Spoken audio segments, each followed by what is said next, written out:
ocean. We do this thing, taking off fast lane, no coasting, and everything is gonna be all right. We talking about breach of security, feeling safe tonight. Uh, uh, uh, uh.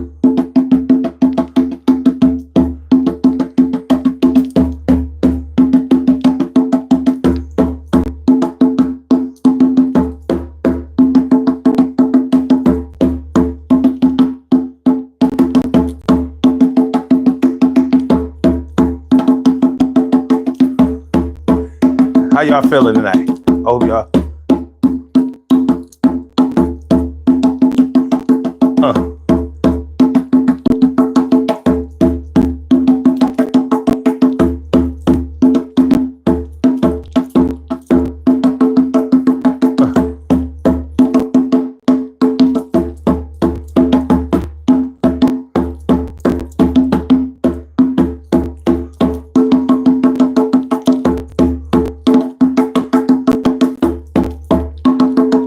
You know what?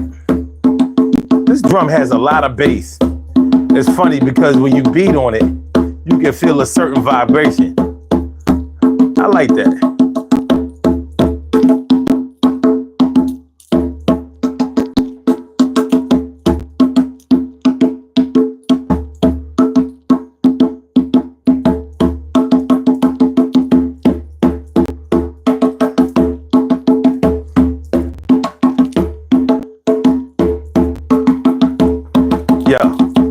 Throwback Thursday. What you know?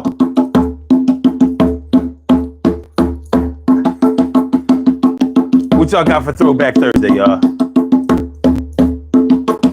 Let's get real about relationships Thursday. What y'all got what y'all got for the throwback? I got one.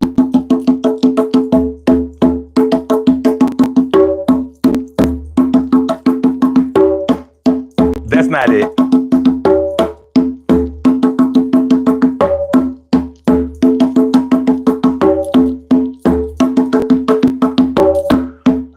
Here's my throwback.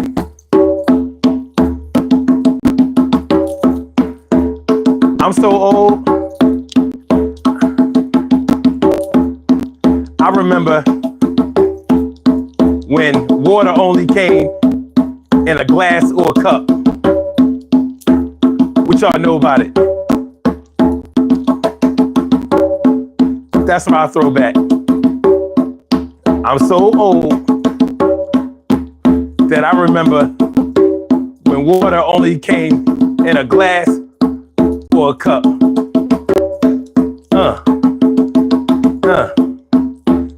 The safety of your loved ones, y'all. We gonna get into it tonight. Sorry about that.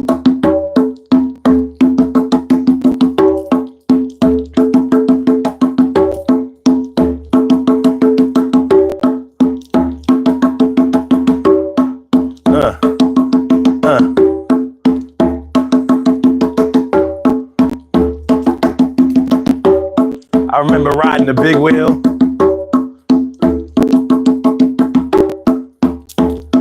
That was my shot too.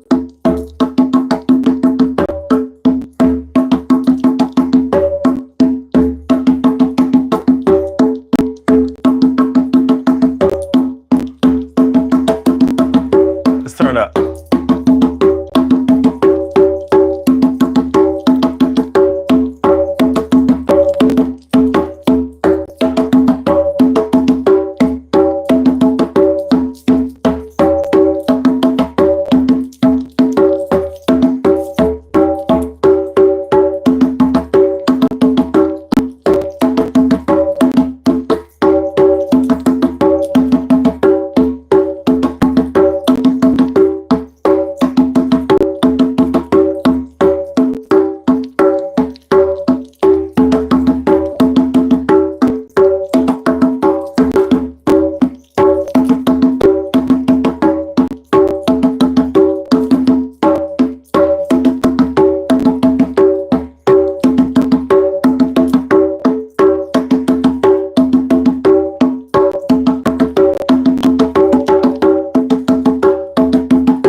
Urban Therapy with Sun 752. And this your daily. It's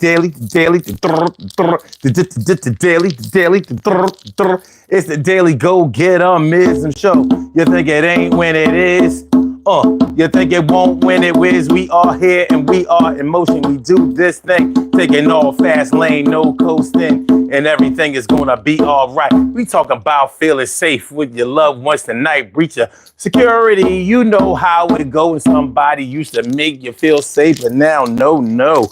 Well, how can we get back on track? Doesn't matter whether you're red, white, or black. So, as my beans get tangled up, my bones, what's going on? I'm gonna leave it alone. That's not the way they supposed to sit, but we wanna get it together because it's all legit. Yeah, let's make it rock. Everything is going good at 2 o'clock. Cause that's when we start. Everything that we say is coming from heart, and everything is gonna keep pumping just like the heart do. Yeah, this is me and you. It's true that when we shine, we do it together. Yo, yours is mine, mine is yours. We take tours and everything is gonna be all right. Get all of ours. Yo, I don't devour cause I ain't greedy. Try to have enough so I ain't needy. But everybody needs something. Feeling safe ain't frontin'. Everything is cool now. Yo, let's break it down. Hold on. Do y'all see the poll question? Can y'all see it? Let me make sure. Hold on. All right, I know that the audio is coming through. Do y'all see the poll question? Can you see it? Because normally, okay, you do see it. Okay, that's cool. Robert E.O. Speedwagon. R.E.O. Speedwagon. I like that. That's what I'm talking about. I can't take this feeling any longer. Yeah, that's what I'm talking about. What's my favorite joint by them?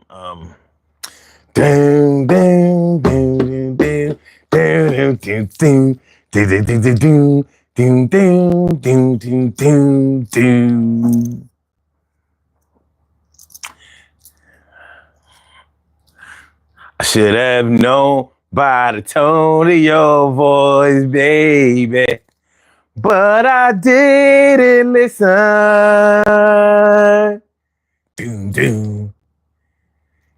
Damn, I never thought I would forget the lyrics to Keep On Loving You. I never thought I would forget the lyrics to Keep On Loving You. Come on, man, that's my shit. He says, yes, sir. That's a good name. T. Carey Wright, morning, noon, and night. It's always great to have my peoples going directly into your site. Good to see y'all here. Yo, so tonight we're going to talk about the safety of loved ones. The safety of your loved ones in a security breach. But we're going to talk about safety in a different way than is normally talked about. We're going to go a little bit deeper. We're going, you know what I mean? We're going to have to put our goggles on so we can see under the water. And we're going to make sure that we have our aqua lung on it. What do we call this shit? My vocabulary is challenged tonight. I can't remember the lyrics to songs that's been my favorite song for over 40 years. What we doing? What we doing? We're going to get it together, though. You know what I'm going to do? I'm going to put this hardware out of the way. Let me put my hardware out of the way. And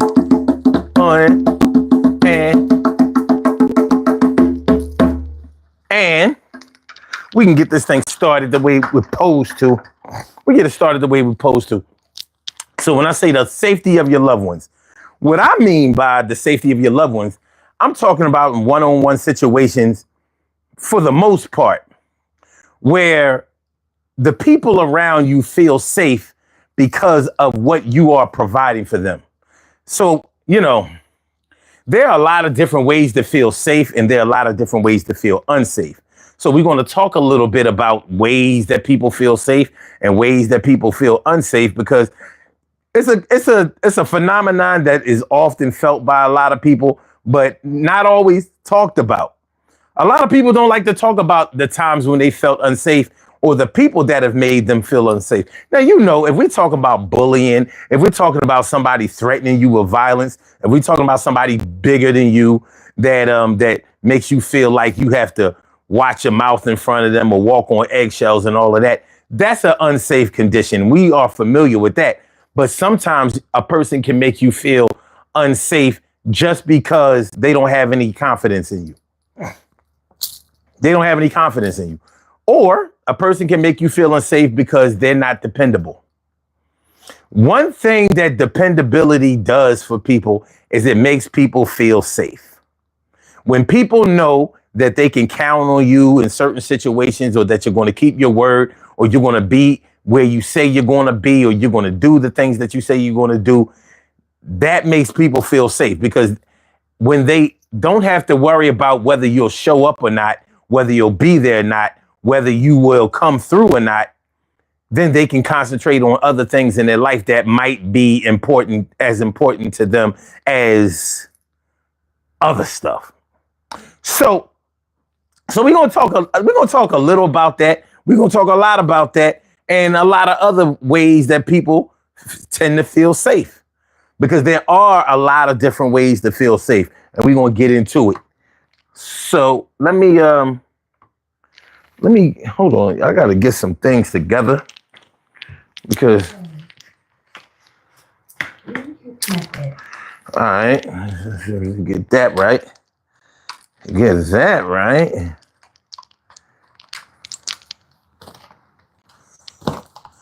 Yeah, there's so many different ways to feel safe and feel unsafe. So let's talk about it on this Throwback Thursday. Now, I realize that if you're on the East Coast, you might be saying to yourself, well, it's not Thursday no more. It's Friday now. It's Friday now. Let me refresh. Let me refresh this. Let me refresh my page, because I'm not seeing. Wait a minute. Okay. It's not that the poll question isn't there. It's just that nobody has answered the poll question. Now, that's a little odd. That's a little strange. It don't normally go that way. But okay, we are in motion. So Ario Speedwagon says, I gotta go. It's way late at night, but you have yourself a good night. Love your vibes. I'll come back on another night. Appreciate it. Salute to you. Thanks for coming on through. I appreciate it. So, like I was saying, there are a lot of different ways to feel unsafe. There are a lot of different ways to feel unsafe. And you may never really look at those at those ways of feeling unsafe until you have to, until you get into those situations where pretty much the unsafe situation is applying to you. So, for example, he says, I did answer, but it didn't go through, sadly. Yeah, I'm wondering what's up with the... Damn. I want to do it over because something ain't right. Hold on, let me see what's going on. All right, let me take a picture of it so I don't have to do a whole lot of work on it next time. Take a little picture of this, you know what I mean? I would copy and paste. What is going on? Come on, man. No, turn around.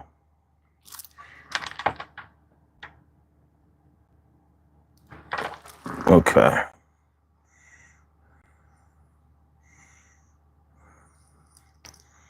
Okay. So I'm going to do the poll question over and see how that goes, because something ain't right.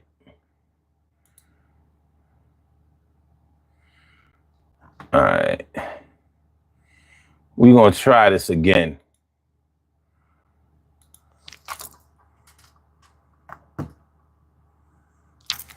Okay.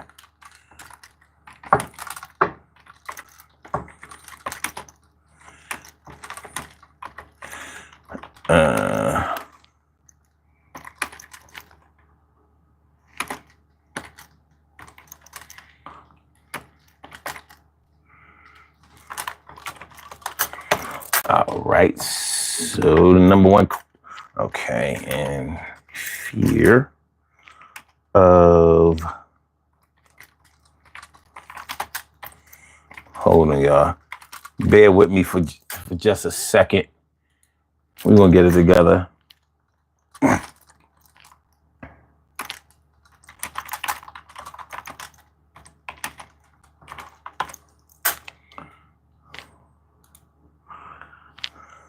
Okay. Wait a minute.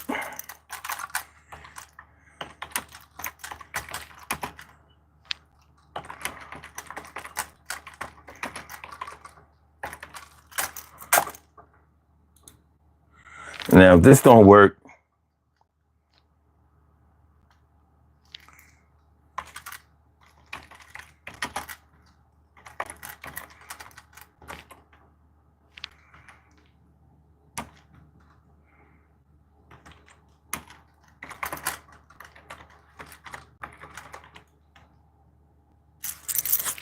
okay. Let's try that. That don't work. I don't know what to tell you. I don't know what to do about it. I don't know what to do about it. So let's try this. Let's try this. All right. So it looks like the new poll is working correctly. Good. So let's rewind a little bit. Like, yeah. So, you know, we're going to be talking about different ways that you can make a person feel unsafe and different ways that people may have made you feel unsafe over the years. And not just the cookie cutter stuff. You know, like if somebody is abusive to you, of course that's going to make you feel unsafe. If somebody is threatening you or is intimidating to you or imposing upon you, invasive to you, yes, that can make you feel unsafe. But I'm under the impression that feeling unsafe is any condition where you don't feel comfortable, where you don't feel confident, where you don't feel good about yourself, or a situation that you may be a part of. So we're gonna talk about that a little bit. Cheryl Halsey, what's good? What's good? Glad to see you. Always glad to see you. Thanks for coming on by. So yeah, we're gonna talk about, you know, different ways that people can feel unsafe and different ways that people can feel, you know, the difference, well, the opposite of being at ease. I don't know. I don't know. Something is weird about the energy of this show tonight. I don't know what it is. Please hit the like button, y'all. Share the show. Subscribe to the channel if you haven't subscribed to the channel yet. This is the Daily Go-Getterism Show. I'm your host, Sun752. I'm feeling like a real man should. I hope y'all feeling like real men and women should also. So. Feeling unsafe.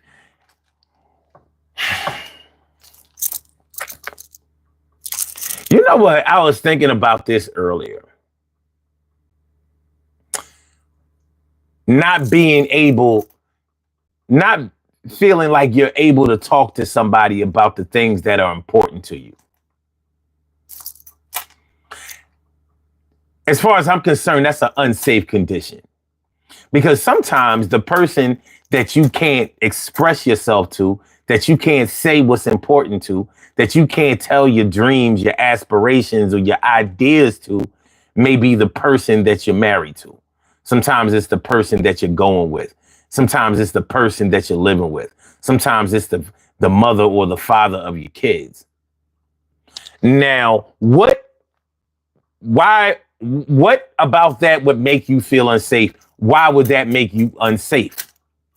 Well, as far as I'm concerned, that makes you feel unsafe because what's the difference between not feeling like you have to walk on eggshells, or tiptoe around somebody and not really say the way that you feel. And what's the difference between that and being faced with a bully that you're afraid might punch you in the face if you say something out of pocket or make them mad in any way? What's the difference? What's the difference? It's unsafe because it can make you nervous. It can have your emotions all up in an uproar. It can make you feel the opposite of being at ease. It can make you feel uncomfortable. And what's worse than feeling uncomfortable day after day after day? I mean, how can that be a good thing? Yeah, I don't see how it can be a good thing. So when we talk about, I mean, really think about the times if you've ever been with a lover or a spouse or a child of a parent, the parent of a child that you have together with somebody. Like, have you ever been with somebody that you felt would tease you about ideas that you had, dreams that you had, experiences that you had? I've known people who have teased people or made people feel bad about the way they grew up or their parents, places or the place or the environment that they grew up in, things that were out of their control. Like you can't control at a child's level, you can't control the parents that you're born to. You can't control the things that are going on in your family. Your family matters. You can't control the house that you grew up in. You can't control the neighborhood that you grew up in. You were born into it just like everybody else around you was. But if you are dealing with somebody romantically and seriously romantically, that would make you feel bad about where you grew up, how you grew up, the things that you were taught, the things that the things that you've learned, the ideas that you've had, that doesn't sound like a safe situation to me. It doesn't. It doesn't sound like a safe situation to me. When you are around somebody who you cannot be comfortable around, that doesn't sound like a safe situation to me. So if you understand what I'm talking about when I say unsafe, I have a few examples of how you can feel unsafe with somebody, around somebody, or some situations or some people, and it may have gone unchecked or even unnoticed by you.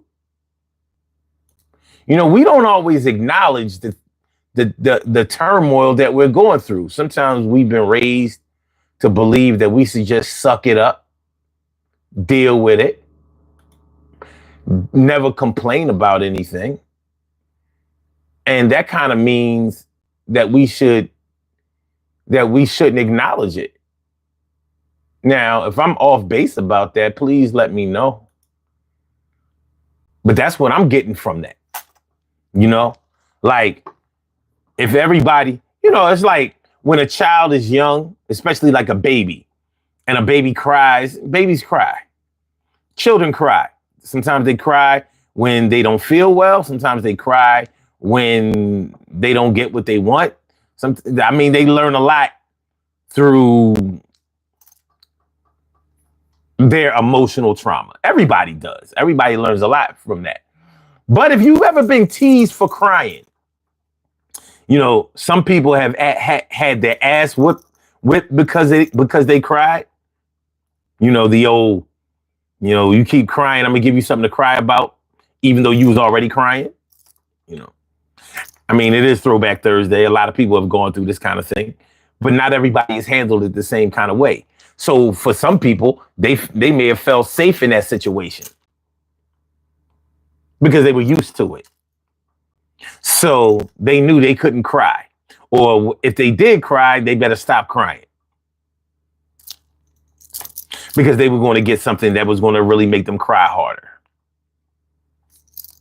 Is that safe? You may be in a fraternity of people that grew up feeling unsafe and never acknowledged it because you thought that was just what parents did. They threatened. A lot of times they delivered on the threats. Don't mean you don't love them. It doesn't mean that you don't respect them. Shit, as a matter of fact, 9 times out of 10, more than likely, you definitely respected them. But at what cost? At what cost did you respect the person that kind of had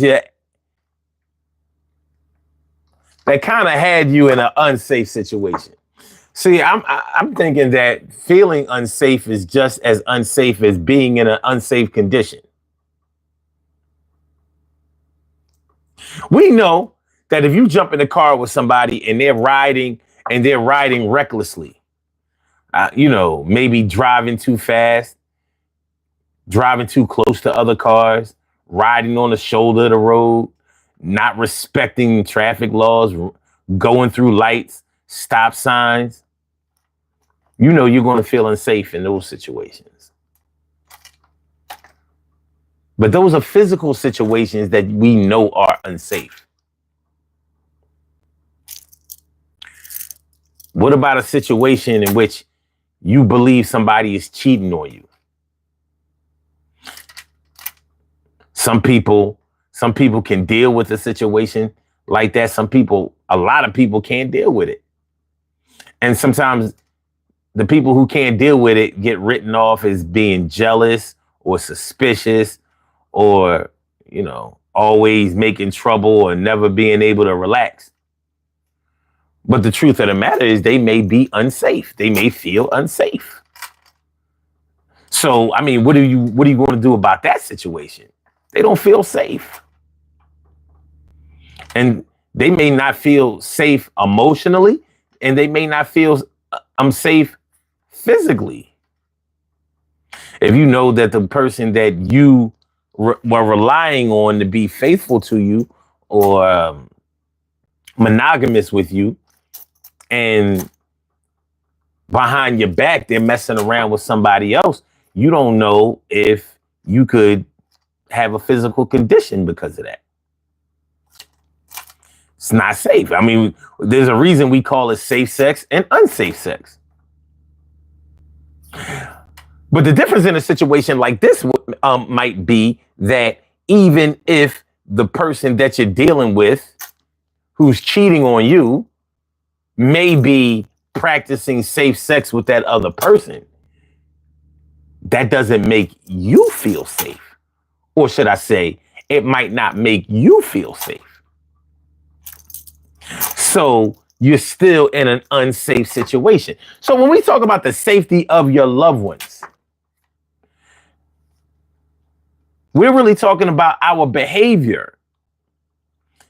Our behavior towards our behavior and our treatment towards the ones that we care for, the ones that we say that we love. That's what makes them feel safe or not. And that's why earlier in the show, I was talking about dependability.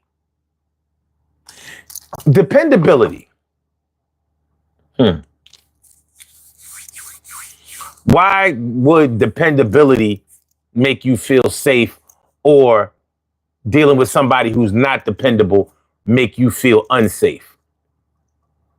Why would dealing with somebody who is dependable make you feel safe? It's not about a bomb threat.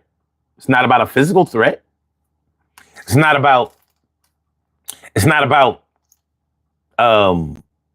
any physical harm. You know what I mean? They're not protecting you from a storm or providing, they're not failing to provide shelter or food or anything like that. So why is it that if they're not dependable, why would that make you feel unsafe? All right. Well, when somebody is, first of all, we're all creatures of habit. And even when we are unpredictable, we're still predictable in a lot of ways. Even when we're unpredictable, we're predictable in a lot of ways. So what we look for in other people often is the ability to know where they are. The ability to know where they are in certain situations, on certain days, because if we know that they are dependable for us, then that can make us feel safe, knowing that they do the things to keep themselves safe. If you have to worry about somebody a lot, then that's not a safe condition. That's an uncomfortable situation. If you are worried that somebody's occupation or their dealings with people out there in the world is going to have state troopers or cops knocking at your door, informing you of their passing or something like that, that's not safe and it's not comfortable. So I'm going to get back to the dependability thing. So with this whole dependability thing, let's say it's a situation where you were depending on somebody to pick you up at work. You worked at night. Not necessarily overnight, but let's say you work second shift, the swing shift, the shift that most people just can't stand. So let's say you work from, 3 to 11:30, 2 o'clock to 10:30, whatever. At a time, you start in the afternoon, and you know that no matter what, when you leave your job on time, it's going to be nighttime. So if that person is supposed to pick you up every night, but sometimes they don't show up. All kinds of excuses. Oh, I fell asleep, or they're late a lot because they're doing things at that time when they should be picking you up. But it's nighttime when you leave, and maybe you work at a job where you can't stay inside of the place, but until somebody comes to pick you up. So here it is, nighttime, 10:30 at night, 11:30 at night. Maybe it's in a neighborhood that puts some fear inside of you. Maybe it could be a violent neighborhood. Maybe you're not used to being in the hood, where even just the threat of violence might make you feel uncomfortable. So that person not being on time is putting you out there on the streets, vulnerable to would-be assailants, attackers, even just people that you don't want to talk to. Bums, drug addicts, prostitutes, pimps, drug dealers. Maybe you just don't want to deal with that kind of stuff. And you wouldn't have to deal with it if the person who was supposed to pick you up and be there when you get off of work was there. So you're unsafe because this person is not dependable. They don't act in a dependable way. You can't set your clock by them and know that when I get off of work at 11:30, when I go outside, my man or my woman or whatever or whoever is going to be there waiting for me. I'm not going to have to wait. I'm not going to have to cower behind columns or a dumpster or hope that Dunkin' Donuts or somewhere is open so I can go in there and to be in a well-lit place. Because that time of night, you may not want to take public transportation, or you may not want to be walking on the streets at that time of night. That's understandable. It is. It's understandable. When people are predatory or whatever, they see that you're by yourself and you may have that vulnerable look on your face, in your eyes or something like that. Yeah, they might try you. So it's an unsafe situation for you. You're not feeling safe. You're not feeling safe. So being dependable to somebody can make them feel safe. Being undependable, flighty, unpredictable, unorthodox, it can make a person feel unsafe. We look for consistency in people. We look for that way to feel like we really know a person. Stranger danger. Sometimes being around strangers may make some people feel unsafe because I don't know what they're going to do. I don't know who they are. I don't know if I can trust them.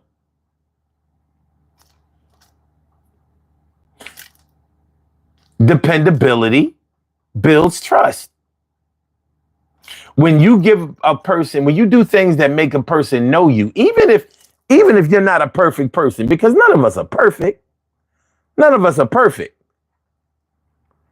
But it's a lot easier to accept the imperfections of a person when they have at least given you a blueprint of their dependability. Like, I know where they're going to be. One reason that some people don't like animals, like they don't have pets or they don't feel comfortable around animals, is because they don't know how the animal thinks. They don't know the way the animal is going to react. They don't understand how animals protect themselves and how they deal with their fears. They don't know. So it's not how furry they are or their teeth or their tails that might make a person nervous. It's the fact that they don't know if they're going to bite, that they're going to attack them or not. A lot of people have been attacked by a dog or a cat when they were younger. They never got out. They never got over it. The same way that some people have been drowned in a pool or people played around. Swimming pool has the local swimming pool, man. The neighborhood swimming pool has kept a lot of people out of the water for life because people played around trying to, dunk people under, or, everybody doesn't respond to not being able to breathe the same way. So you got so many people that don't like to go in the water and don't know how to swim, never learned to swim because they felt like somebody tried to kill them, scared the shit out of them when they were kids, and they never got past it. Unsafe.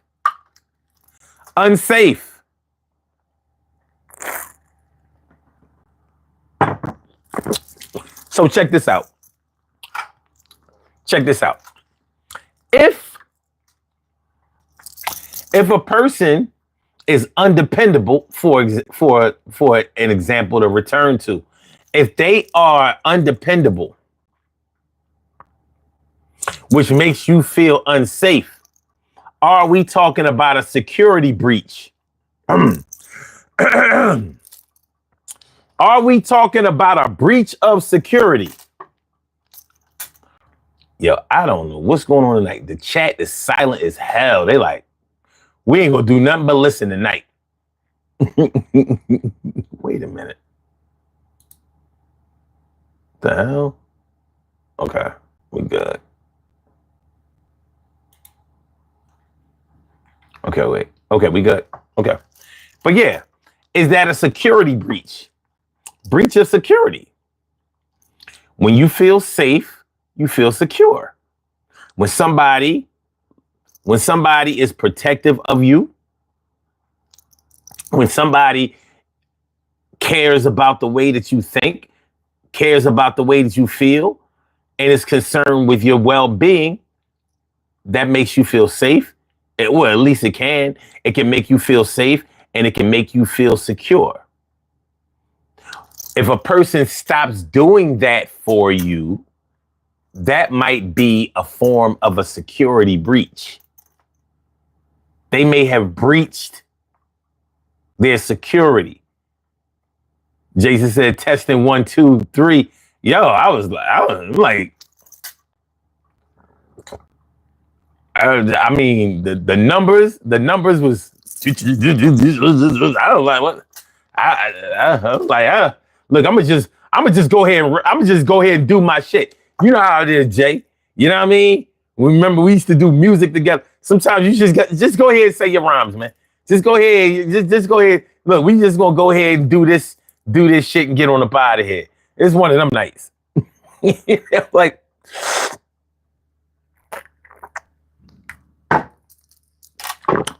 weird. What up, Jake? What up, Maritza Allberg? Ritzy Allberg, Pizza Allberg. What's good? What's good? So yeah, back to what I was talking about. Yeah, when a person is dependable, they can make you feel safe and secure. But when they stop being dependable, that can be looked at as a security breach. Now, I don't know if y'all agree with that or not, but I'm putting things out there because I thought about this a lot today. Security breach and what makes a person feel safe and unsafe. For those of y'all who weren't here earlier, I was talking about how you can feel unsafe because you can be in a relationship with somebody or be close to somebody who you cannot talk to. You can't talk to them because you fear that they might ridicule you. You fear that they might downplay what you're saying. You fear that they might dismiss what you're saying. You fear that they may invalidate what you're saying. That's not going to make you feel safe. It's not going to make you feel safe. But if I'm talking about a security breach, I don't think that you can breach security that hasn't been established in the first place.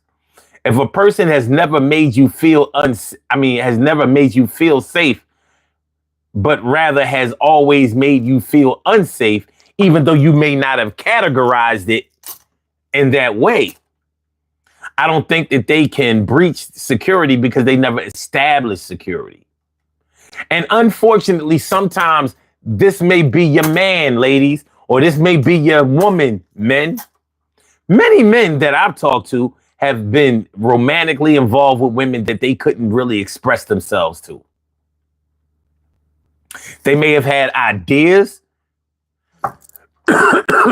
dreams, aspirations, things that they wanted to do, and they couldn't talk to their woman about that shit because maybe she thought it was stupid. Maybe she had it going on more than he did at the time or whatever. And so she was minimizing his ideas. That's like, I see you with your little ideas, like he playing small ball, but she big time. It could be on some bougie shit. Dealing with a bougie chick, that shit ain't sweet. Even if you don't believe in her bouginess, like have y'all ever known anybody that was bougie for nothing? Like they don't really even have nothing, but they bougie anyway. It's like on some fake it till you make it type shit. But it happens. People do it and they play it well.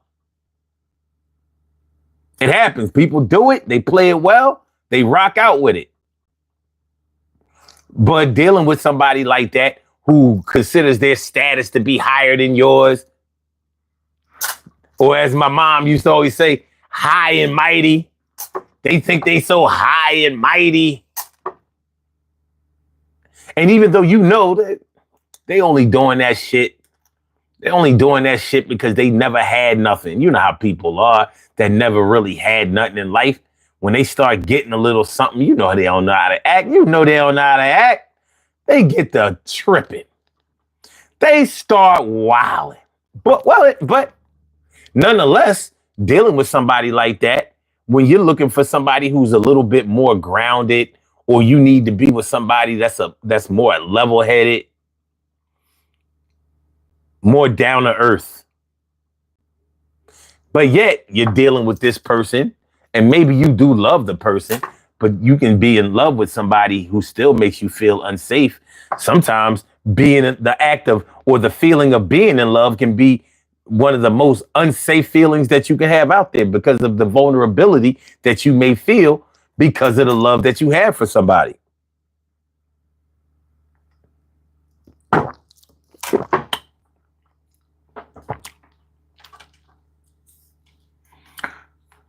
Cheryl Halsey says, I always felt safe with my husband. And that's a beautiful thing. That's a wonderful thing. There are plenty of people who not only did they feel unsafe with their person physically, but they may have also felt unsafe with them emotionally. So, like, if somebody is protective or overprotective of you, sometimes it can make you feel safe and secure. If they're giving you the amount of safety and security that you need. But what happens if the person is overprotective of you to the point where they are erratic, irrational, they jump to conclusions, easily triggered, easily angered, maybe to the point of not being controllable? Now that can make you feel protected in one way, but unsafe in another way. You understand what I mean? Like that can make you feel protected in one way and unsafe in another way. Like it may make you feel safe that you know that they will fight off anybody who tries to attack you. It can make you feel unsafe in that you know that if they ever see you with somebody that they don't know, they'll jump to conclusions before they actually ask questions. So they are a lover of yours, but they're also a loose cannon.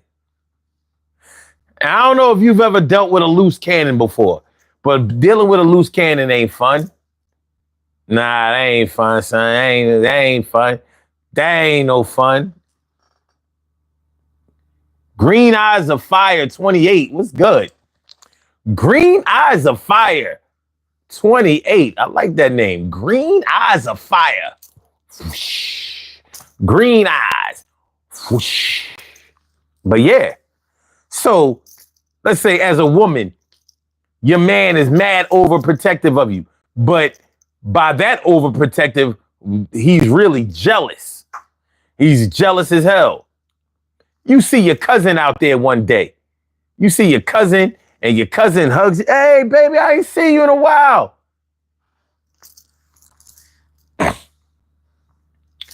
And before your man knew that he was your cousin, he about to swing on your cuz because he thinks that's your ex or some shit like that. Don't be putting your hands on my girl. Like, that's my cuz. My first cuz. My favorite cuz. Well, how come I ain't never hear about you? Because I've been away for a while. But anyway, nice to meet you, my dude. You know what I mean? My name is Terrence. You know what I'm saying? What's up? Yeah, all right. Like, that's unsafe. You know what I mean? How can you feel safe being with somebody that puts you in positions where you have to explain his behavior or her behavior to the other people that are important in your life? That ain't safe. That's not safe. It's not safe, you know. They're not safe, man. They're not safe. You got to be explaining why he did this. That's crazy.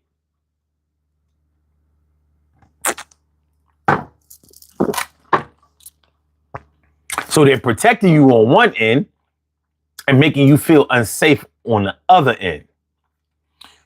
Ritzy Allberg says, I felt unsafe mentally and emotionally with the father of my children. That's why I left him.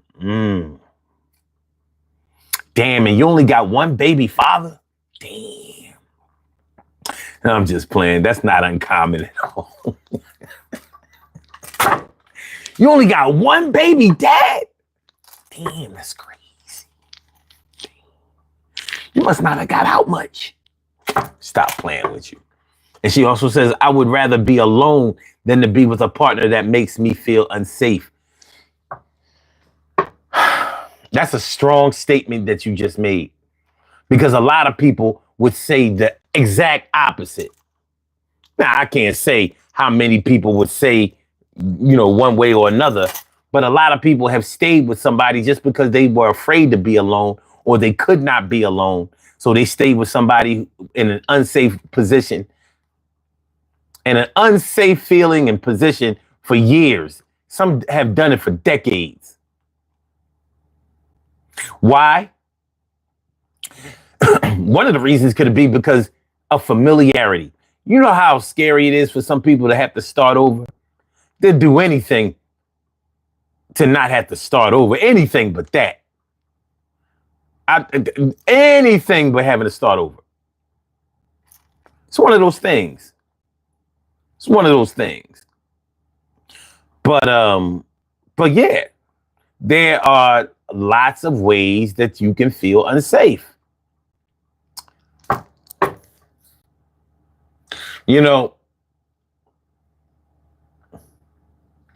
Lovers tease each other.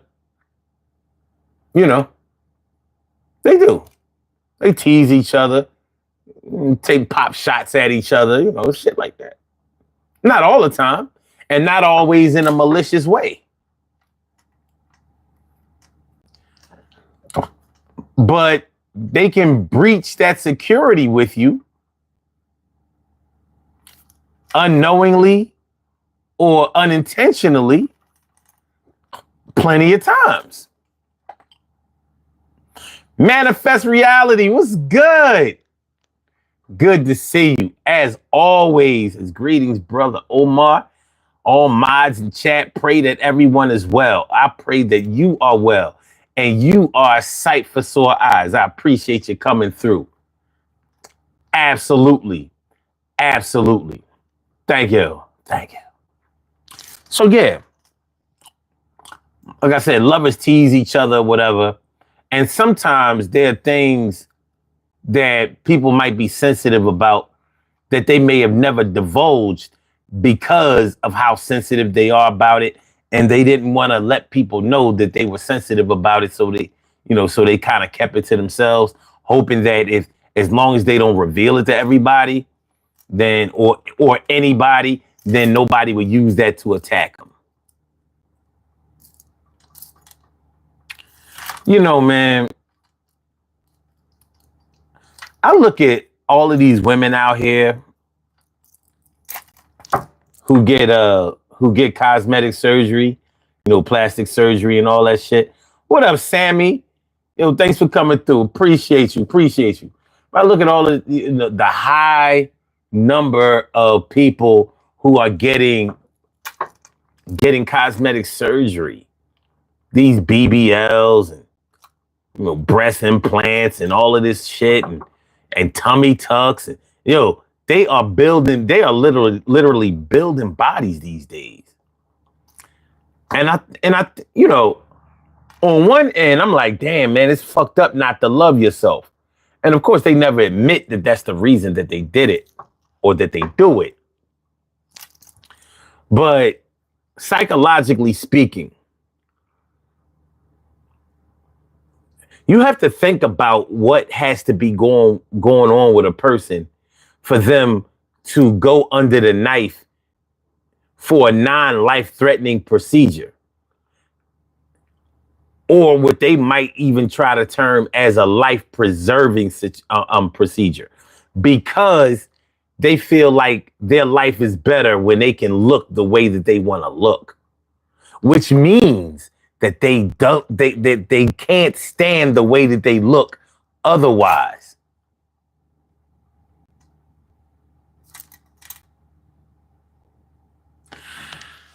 Back in the day, since it's Throwback Thursday, let's get real about relationships Thursday.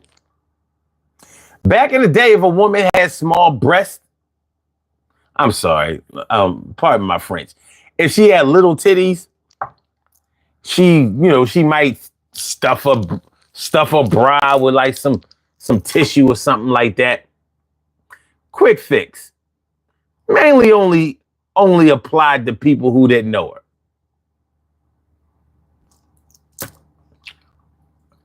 Shoot, there are plenty of men that have stuck socks down their drawers or some shit like that, trying to make their package look good. I mean, not good, no diddy, but make it look bigger, make it look like they was packing. Now you imagine,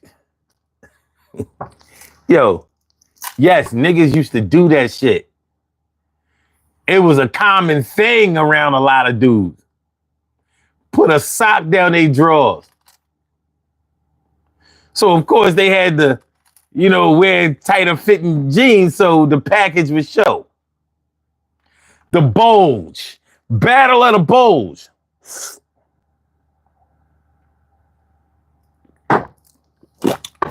Well, these days, people are going for bigger, more permanent fixes. They ain't playing around no more. People ain't playing around. Richie Allberg says, I could never be with a cheater. I understand. Manifest says, I just returned from trip last trip with my G-babes, Costa Rica. Okay, before school starts. That's what's up. That's a good vacation. I'm glad you didn't get in that water that Malcolm Jamal Warner got in. May he rest in peace. But I'm glad you made it back home safely. Most importantly. Sammy says, wow, that's wild work. Yeah, it is. But I ain't done. We going to dig deeper. We getting out the shovel tonight. Manifest Reality says, yes, that was the old days. We didn't have no booty and tops and guys, but the guys appreciated it. It's true. It's true. And guys would still appreciate y'all to this day. But now, since we've gone so artificial, men don't even appreciate, it's harder for them to appreciate the natural anymore. Even when the natural is good. It's crazy. And I was thinking that most men don't like all that artificial shit, and I'm wrong. Maybe I don't appreciate it. I don't like it. I don't prefer that. But there are plenty of men that say, shit, BBL, breast implants, do whatever you got to do.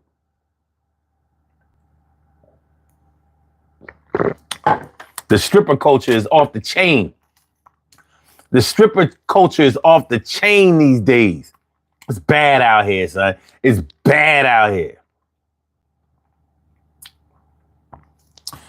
Richie Allberg says, I was just thinking the same thing as you, son. Glad she is back from Costa Rica, without a doubt. And Manifest Reality says, no, sir. That area, dear brother Malcolm chose, is a very isolated and murky and muddy, not for swimming. It's strange, to be honest. Jason says, it's definitely bad out here. It is. It's a jungle out here. It's a zoo out here. Monkeys, elephants, lions, alligators, crocs, apes, gorillas, silverbacks.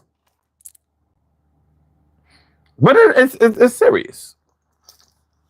But there's so many ways to feel unsafe. There's so many ways that people can make you feel unsafe, and there's so many ways for you to make somebody else feel unsafe. That dependability thing, I want y'all to keep that in mind as we soldier on for the rest of the show. Please keep that dependability thing in mind, because there's a good chance that I'm going to revisit it again. Accusatory. I thought it was a zoo. Now you said it.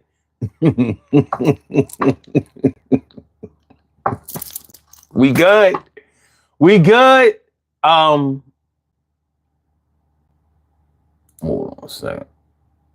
I'm going to ask y'all about. Oh, wait a minute. About this unsafe condition. Let me see what y'all think about this. And I want y'all to really think about this before y'all rush to answer.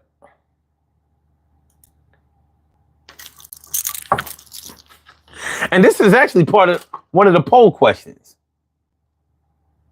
Let me see if anybody answered that. Only one person. And the question that I'm going to ask y'all has to do with unpaid bills and being in a lot of debt. That's not a safe position. That's not a safe condition. Now, yeah, maybe nobody's going to whoop your ass over how much money you owe, unless, of course, you owe like a loan shark, mob type shit, or a bookie or something like that, some kind of underworld type of thing. But think about it. While you sitting in your house, Manifest Reality says unpaid bills causes stress. Right. And when you're stressed, you're not feeling safe. Has anybody ever grown up with a parent that was late on their bills a lot or couldn't pay them? Had real trouble making ends meet?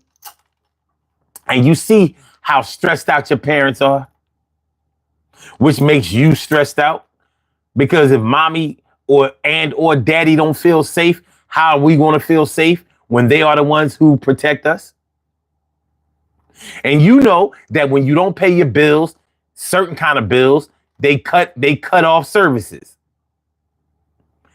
And it ain't nothing worse than sitting in your crib, either afraid to answer the phone if it's still on, afraid to answer the phone because you know it's going to be bill collectors, or afraid to answer the door because you know it could be either what the old heads called the rent man, the electric man, gas, water. They used to always have to come out in order to turn off services. Phone company never had to come out to cut off your phone service. They did that at the office. Now the electric company can do that at the office in Philly. That shit is hooked up to the Wi-Fi.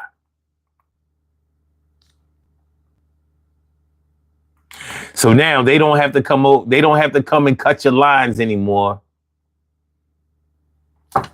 or go in your basement or your backyard or whatever and take off the meter. They ain't got to do that no more.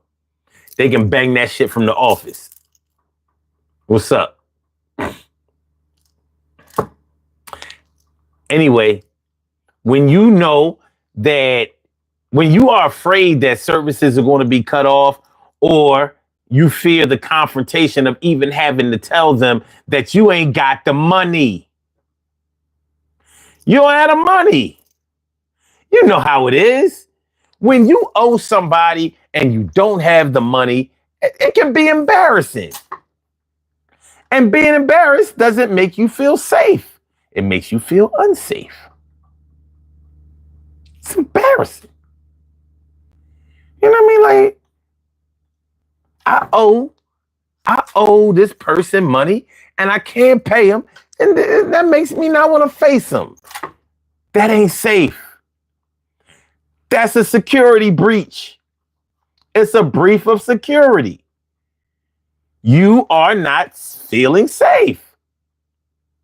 So it could be your bills, or it could be like, okay, for example, manifest reality. You just went on vacation.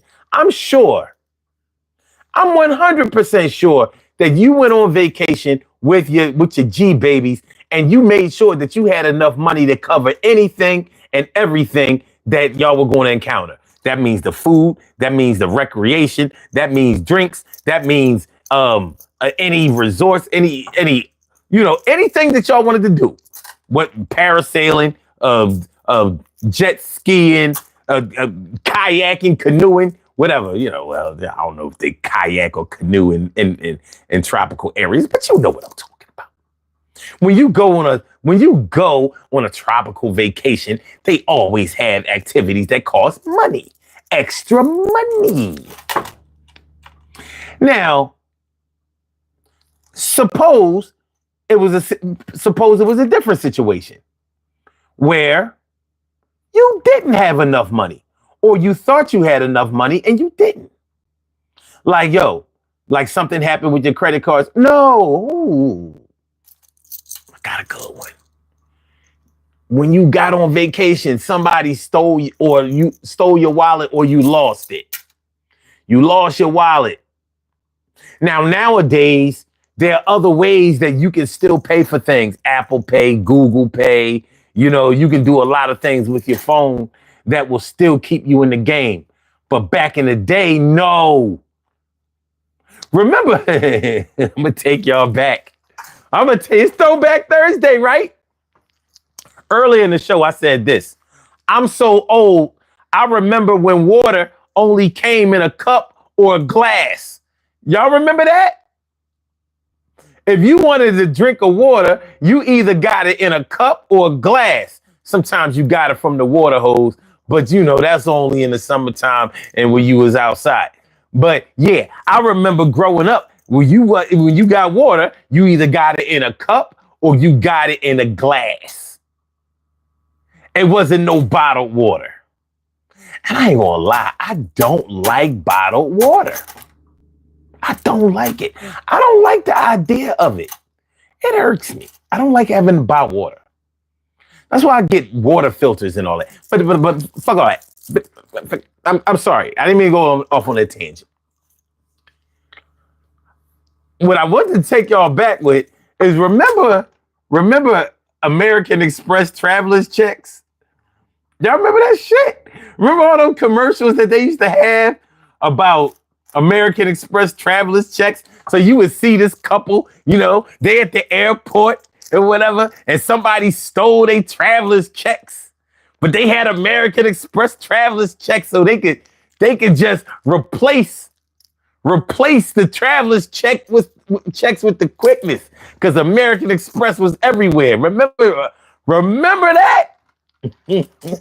Lost your wallet? No problem. We got your American Express traveler's checks.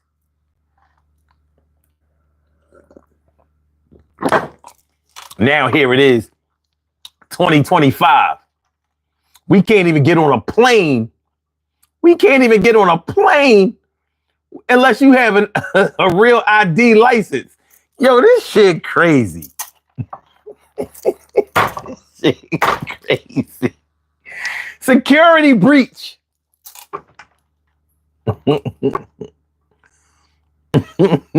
Yo, Jason Slow says, wow, any serious traveler would get their traveler's checks before any. Yo, those commercials used to dominate TV. Yo, it had us wondering, like, what the hell is a traveler's check? Yeah, American Express, man. You know what I mean? American Express. You know what I'm saying? You got American Express card back in the day. No limit on the joint, but you had to pay all that shit back at the end of the month. But get back to you, manifest reality. Like, suppose you had lost your money or whatever, your idea, and all of that shit while you were on vacation. Now you're probably not going to be feeling safe. You know what I mean? You had saved up for this vacation. You had a ton of money and all that. Somebody that stole your shit. You like, all inclusive ain't really all inclusive. And I don't know if you went on, I'm not saying that you went on a cruise, but a lot of vacations, they say all inclusive, and then you find out like that don't cover beer. Them cocktails, they don't cover that shit. They don't be covering a lot of shit. That all inclusive means like, listen, you can eat and you can lodge. That is paid for. Now, all that fun shit,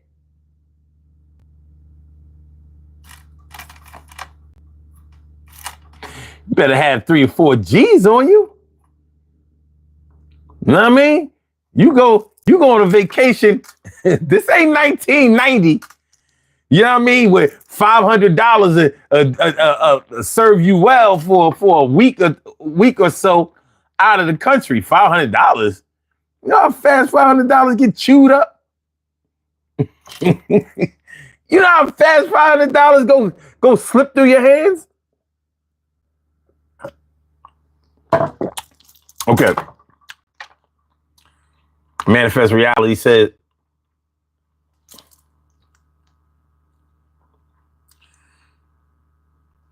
she says, I almost miss writing checks. Yo, I miss a lot of shit. I saw a video today about they was talking about taping shit on cassette back in the day. I'm like, man, I miss cassette tapes. Cassette tapes, even though there's still a process that you follow with making things now, doing things digitally, like the analog process, it seemed to me like it made you smarter. And maybe that's just me, because I guess you have to be kind of smart to figure out the digital way. But the analog thing, it seemed to me like it made you smarter, and it made you into a teacher. It's hard to teach digital shit, computer shit, because they have, a person has to kind of have knowledge of the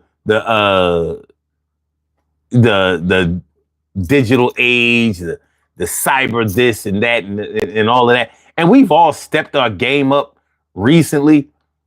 Well, some of y'all were already good, but you understand what I'm saying? Like, we could teach anybody how to make a tape, a cassette tape with their music on it. It was easy to show somebody how to do it. And once you showed them how to do it, they were independent. With this digital shit, you teach somebody that shit one time, they're gonna be back. I messed up something. I'm scared to touch anything. Remember back in the day, before you one of the most important things to learn before you got on a computer was how to type. Remember, you thought this computer age was going to be a breeze just because you know how to type. Like, look, I'm up to 50, 60 words a minute. Anyway.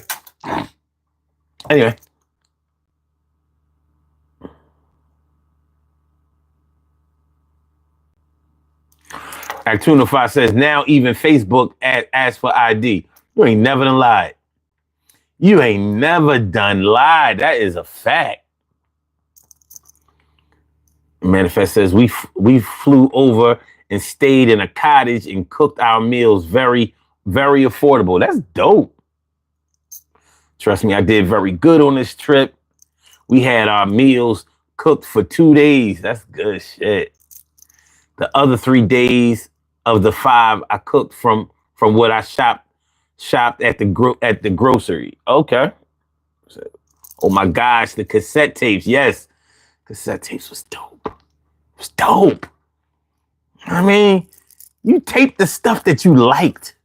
Rewind, fast forward. You know what I'm saying? Tapes was dope. It was dope. Manifest. We would record right from the radio.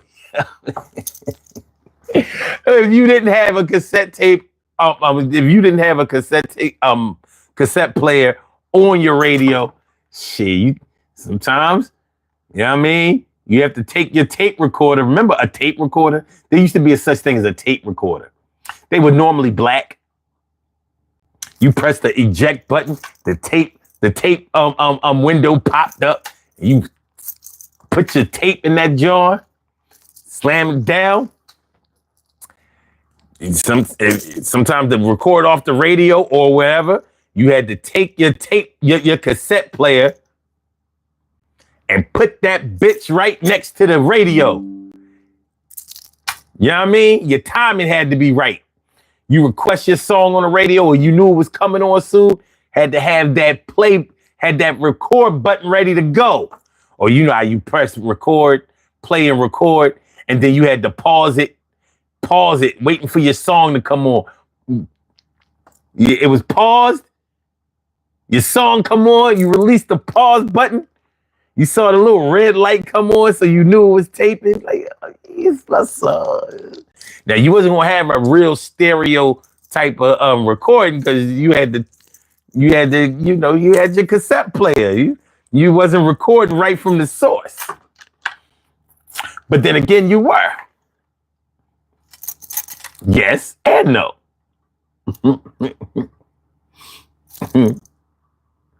Cheryl Halsey says, I wish I could go back to cash and carry. Man, shit, I still work with cash. I'm not buying everything with my card. I hate swiping all the time. Paper trail everywhere. That's how the IRS, come and get that ass. Actunify says, cassettes were fun. They were. They really were. They should have never got rid of cassette tapes. They just shouldn't have. When CDs came out, I was like, they cool. And they were cool. But I really like tapes better. First of all, when CDs first came out, there was no way to record CDs. Then you had to burn CDs. And to burn a CD, you had to have a computer. In fact, you still do. You had to have a computer to burn a CD. And I was like, what do you mean burn? What a dumb word. At least from a cassette, it was a record. Where they would burn? I'm like, what do you burn? What do you mean you burn a CD? You ever think about that shit? What do they mean by that? What? I never looked that shit up. Let me see. What do they mean by burn? Why do they call it burning a CD? Why did they call recording on a CD burning a CD? Okay. The term burning a CD originated from the actual process of writing data onto a recordable CD, DVD, whatever. A laser inside the CD or DVD drive is used to etch the disk's surface, creating microscopic bumps or changes in the disk's material to represent digital data. This physical alteration of the disk's surface, which involves heat and a laser, was likened to burning, even though no actual fire is involved.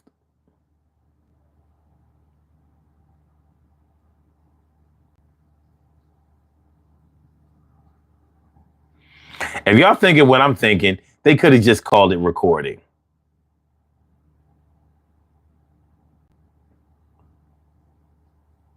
They could have just called it recording. I'm not going for it. I'm not going for it. And burning a CD is harder than recording on a cassette. It is. Because everything, like the time is so much, everything is digital, so everything has to be on a track. With a cassette, shit, you could tape over something, mix something into another. Like I had to.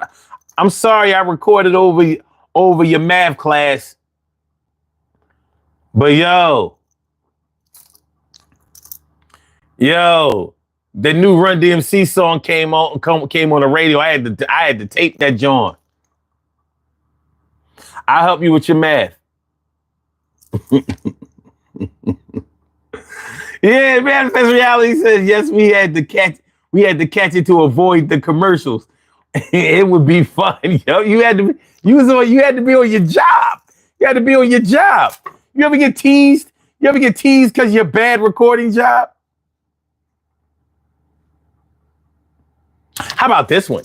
How about maybe sometimes you recorded a commercial by mistake, or a little bit of the commercial, or you made a tape off of the radio and you were so familiar with this tape and the order that you had the songs on the tape that every time you hear your song or songs that was on the tape, in your mind, you waiting for the next song that you recorded from your tape to come on, and it don't because it wasn't your tape. You understand what I'm saying? So you know how we made tapes back in the day. Let's say, all right, the year is 1980. It's 2025 now. Let's take it back 40 years ago. Yes, 40 years ago. A lot of y'all can go back a whole 40 years ago. Yes, a 2 adults strong ago. The year was 1985. So in Philadelphia radio, there is and was a radio station called Power 99. And they used to have this segment that came on at 9 o'clock. It was called the Power 9 at 9. So they counted down the most requested songs at 9 o'clock and count them down. So summer of 1985, what songs would have been on the Power 9 at 9? You would have had, there was some song by the Force MDs and the Fat Boys. They made a song together. That would have been on there. Dougie Fresh, the show. Maybe Lottie Dottie. Fairy Tale Lover by UTFO. Maybe Bite It by UTFO. I'll Be Gentle by what's his name? I'll be gentle. Baby, I'm gonna be gentle when I'm loving you. When I'm loving you. So I'm saying all of this to say this. So let's say you taped those songs in succession, and this was your tape. So you listening to you rocking your tape, whether you had a Sony Walkman or you just listened to it in your tape player, whatever you used to play your cassettes on. So you were so used to this song coming after this song. So let's say you had Dougie Fresh, the show, Lottie Dottie, Fairy Tale Lover, Bite It, Gentle, Meeting in the Ladies' Room by Climax.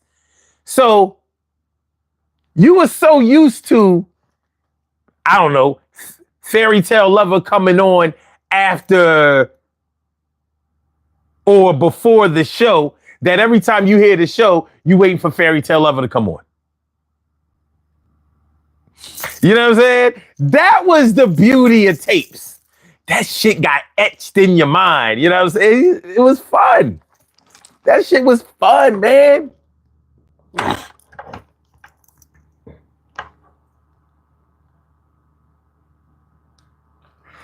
Man, if I said sure, Halsey. Yes, it took some work, but I was determined to make it happen and spend time with my babies. That's what's up. Actunify says CD is literally burned the digital markings with a laser. Yep, I just found that out. That's what's up. Manifest says, speaking of security and chat, what are your thoughts on using AirTags?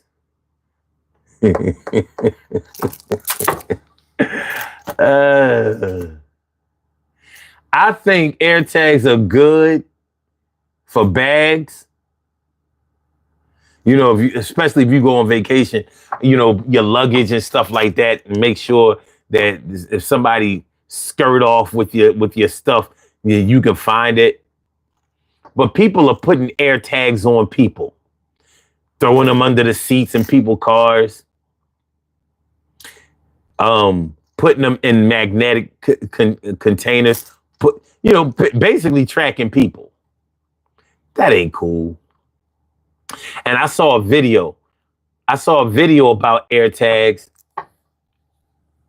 It's funny because we still talking about feeling safe and unsafe. I saw a video and they was talking about how you got these little portable trackers. They weren't talking about air tags, but they were talking about these little magnetic tracking devices that you can just put on somebody's car, put up under them or on the wheel base or some shit like that, anything metallic. And so if you think that your man or your woman is cheating on you, you can track them wherever they go in their car. And in this video, they were encouraging you to do that. They weren't encouraging you to have honest conversations with your spouse or your love. They weren't telling you to keep the lines of communication open. They weren't telling you to be open and honest with it. Like, nah, just track the motherfucker. You think he cheating? You think she cheating? Find out where she going. And I'm like, I don't think that's cool. But that's just me. But I don't think that's cool. I don't think that's cool to do to a person without their knowledge. And really, you shouldn't be able to do it. But that's the age that we live in now. So as far as air tags are concerned, I think that to keep your property, they're a good thing. But to track people, terrible. Terrible.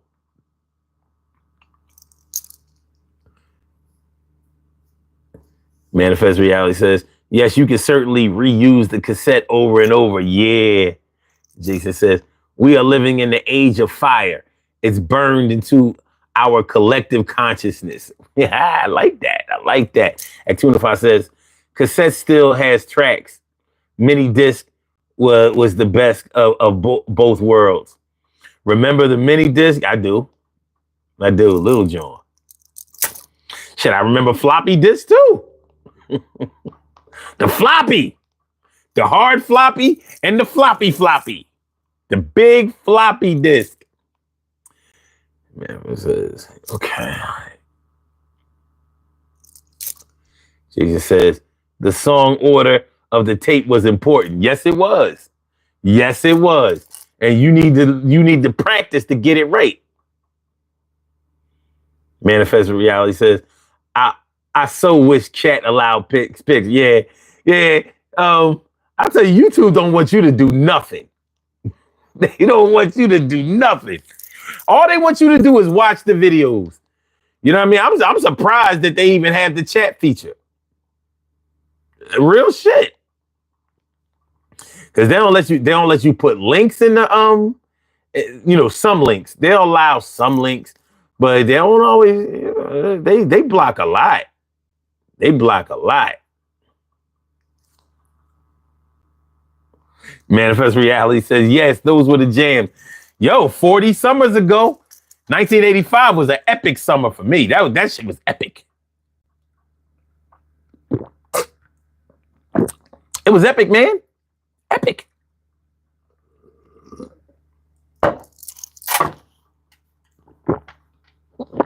I grew a lot that summer. Ali, what's good? Says, hello, son. What's up today? You look flowering. I was married to a woman for 20 years and now she want to become oh, here you go. Didn't you say that shit the other night? Get the fuck out of here with that bullshit. Actunify says, there was ever hardly a full song on a tape. I don't know. I got the I had some full songs, but I know what you're talking about. Goddamn AirTag. Yeah, Jason, you know. Jason know what I'm talking about, or why I'm expressing my feelings about them goddamn AirTags. Them goddamn AirTags. Yo. Hey, yo. Yeah. Manifest Reality says, son, what about AirTags? What about for the safety of our children? You mean like put an AirTag on your kids?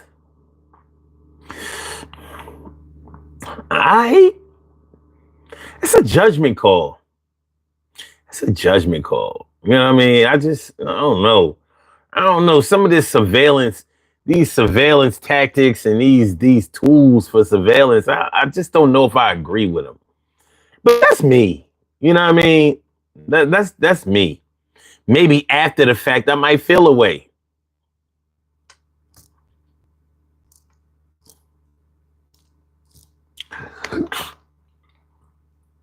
Again, this is for safety reasons.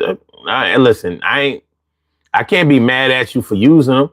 You know, I mean, you're using them for literally for safety reasons.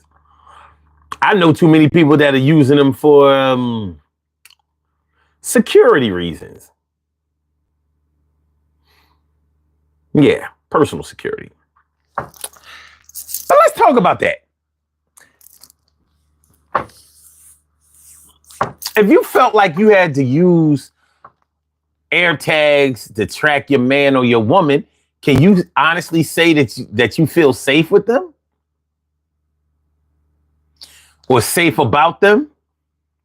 If you know that you're dealing with somebody that would throw AirTags on you in a New York minute, would you feel safe? Would that make you feel safe with them? You know? I mean, this is not the easiest subject to broach.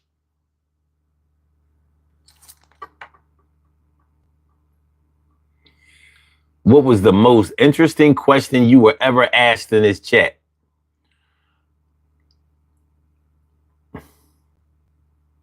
What was my mom's maiden name?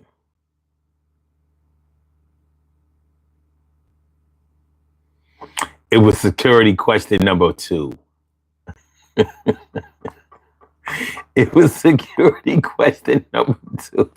The first security question, well, what was the name of my first pet?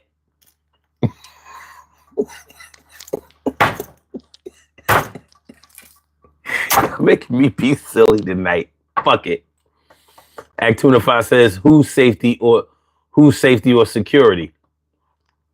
Well, I gave both scenarios. If you knew that you were dealing with somebody that would definitely try to track your movement because they didn't trust you, because there really isn't any reason to put an AirTag on to secretly outfit somebody with an AirTag if you feel confident that they are doing what they say they're going to do with you, and if they're serious about you.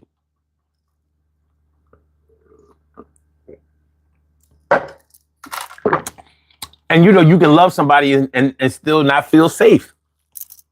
They don't make you feel safe. I feel unsafe when I'm with you, babe, because you be on that bullshit. Manifest Reality says, when one has trust issues, let them go. Very simple. It may not be as simple as letting them go because the love may outweigh the distrust or lack of trust.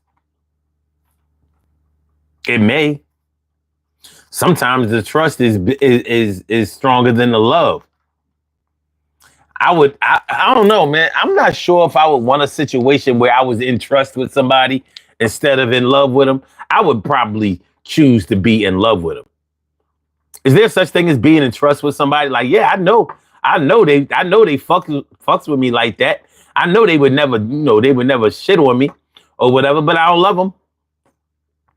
I'm in trust with somebody. We're not in love. We're in trust. I don't have to track her. She don't have to track me, but I don't love her. I don't know how she feel about me. All I know is that when we together, sometimes we have fun. Sometimes I feel like I'm not the one. So I call myself 752. Who should I be with? Well, she's not really my boo, but I want to be with you. So sometimes I dumb it on down. Sometimes I act like I'm really a clown now. I'm getting to the bag and I'm trying to make sure that I spend little. I had the time of my life. My wife came through and everything was all right because we are the two, not the one. The two became one. We are glued like we had a glue gun. Yo, son, listen to these words I say. She said she was down with me and she don't play. I got the shit that makes you feel better. The things that's gonna heat you up like a sweater in the summertime. And it ain't one of them cool nights. But sometimes I feel like I'm in a pool fight and I'm getting wet, not in a good way. Everything is going to be all right one day, but for now I'm on another type of level, and then I'm hanging out with this angel trying to get with the devil. And I'm a rebel, not always on a positive force, but I'm going to make sure that I'm going to pour the sauce all over this chicken to make sure I get that chicken in the bag. You understand? Yo, not that one that understands. Yo, hon, yo, let's talk a little something before we get done. Well, I don't want to just argue and fight, but I want to be with you for at least a few nights and have a little bit of harmony. Charming. Yeah, you are very much that, but you're harming. My sense of security has been breached. I'm just trying to be with you, but I can't reach. And you, because your soul is gone, and I'm just trying to have a little fun. What's wrong?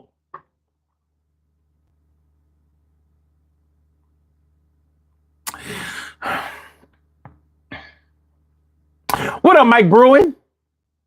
What's good? He said he went straight political. Vote blue in the midterms. I agree. You know, it's so funny, man. We was talking about this earlier. Was it this week? Or was it? I think it was this week. Let me see. Yeah, I was saying we did the show on Monday. Like how since this Epstein file shit has been, yo, these Trump supporters been quiet as mice. Like, yo, they used to come in this chat, Trump 2024, after he won. Trying to rub it in your face like, yeah, Trump this, Trump that. Yo, the biggest Trump supporters that I've known, they are quiet now. I'm like, damn, this is what it took? After all that bullshit, the big, beautiful bill, ICE,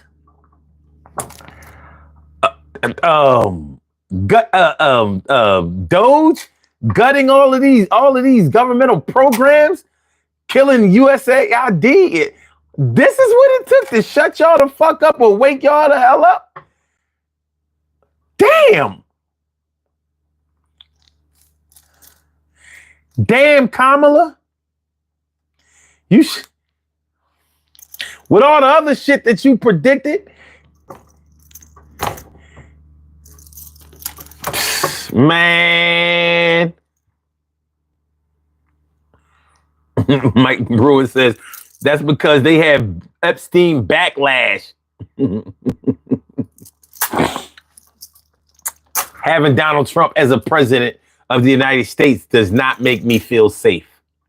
I feel very unsafe with this administration. No bullshit either. No conjecture. I feel very unsafe under this administration. Unsafe physically, unsafe emotionally, like very unstable.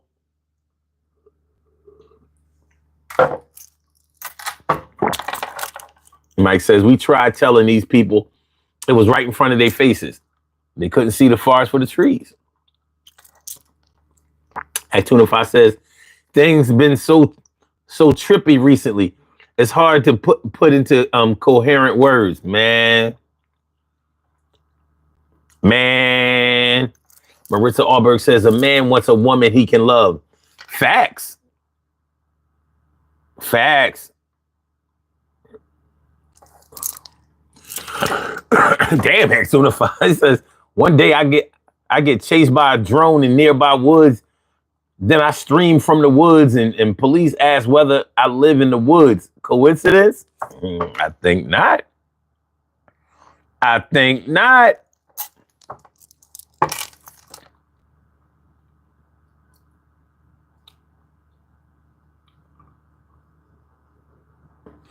Yeah, man, but there are a lot of different ways to feel unsafe. So, I mean, we've touched on a number of ways that people take for granted as far as safety is concerned, when in all reality, you may have been in multiple unsafe conditions and positions, even in the here and now, and never really took notice of it, you know. But yeah. Another one that I'm thinking of that you can feel unsafe. If somebody, now this is, if somebody doesn't trust you for some reason. See, it's one thing if you don't trust somebody, but it's a whole different thing if you don't feel like someone can put their trust in you.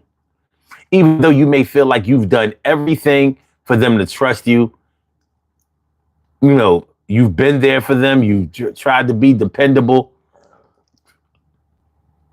but you know that this person who may be your person for some reason does not trust you.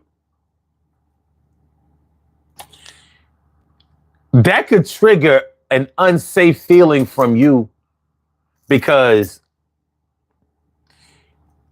you know how some people treat people that they don't trust.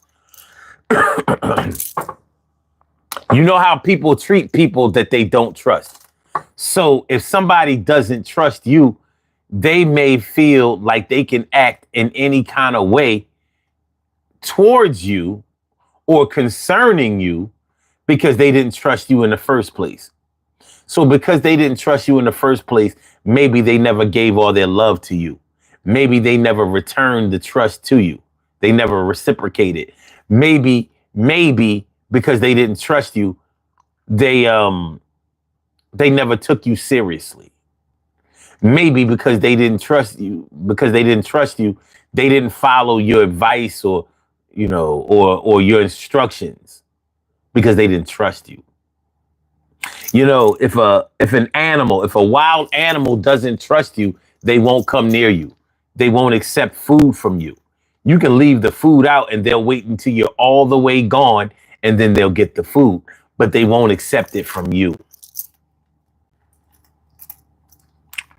And there are many domesticated pets, cats, dogs, hamsters, snakes, birds, where if they know that the owner is erratic, irrational, dangerous, violent, those animals won't feel safe. They won't feel safe, and neither will you.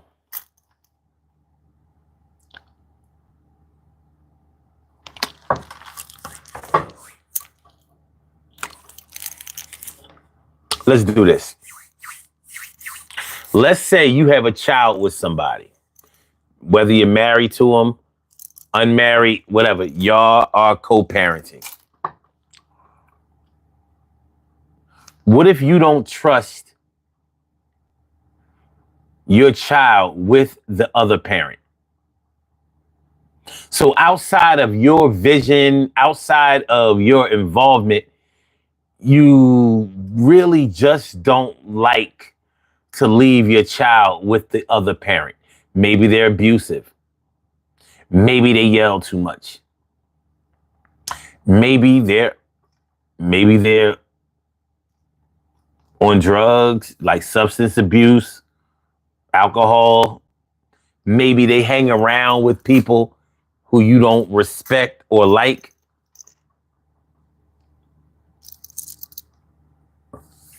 Maybe you don't trust their judgment.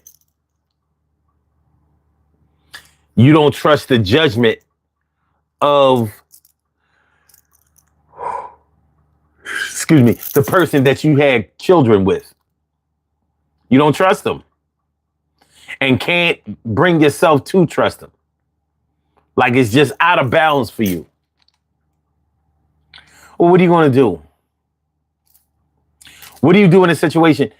What do you do in a situation where you've had a child or children by a man or a woman who you don't trust to be alone with your child?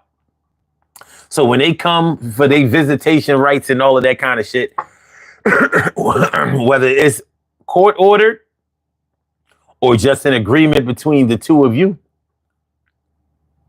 but when they have your baby with them at their house or wherever they went, you are worried sick, literally worried sick,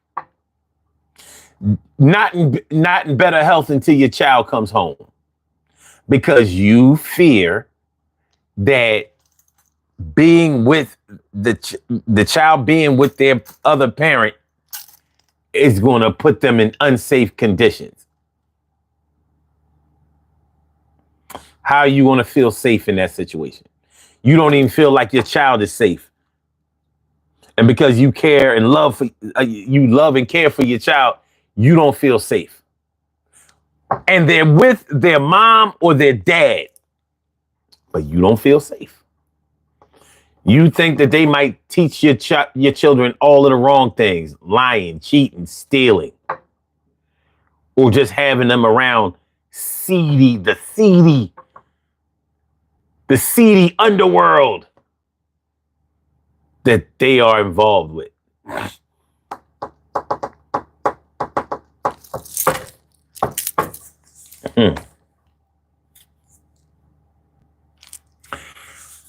How you gonna feel safe?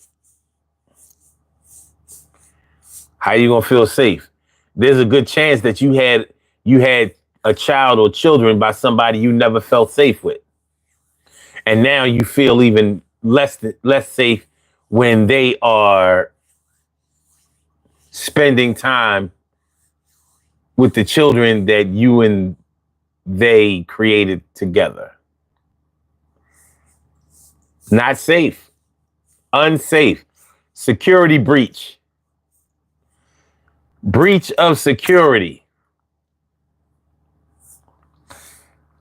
This is just life shit that we have to deal with.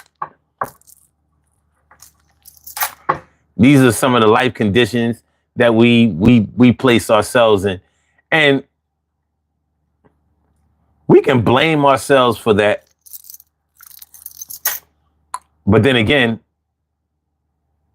why would we?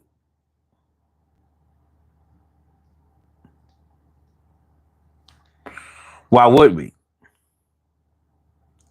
It can be our fault and not necessarily our fault at the same time. It can be our fault and not necessarily our fault at the same time, you know? But I imagine that we all want to get into a safe space, at least a safer space, a place where we can get comfortable, a place where we can feel better.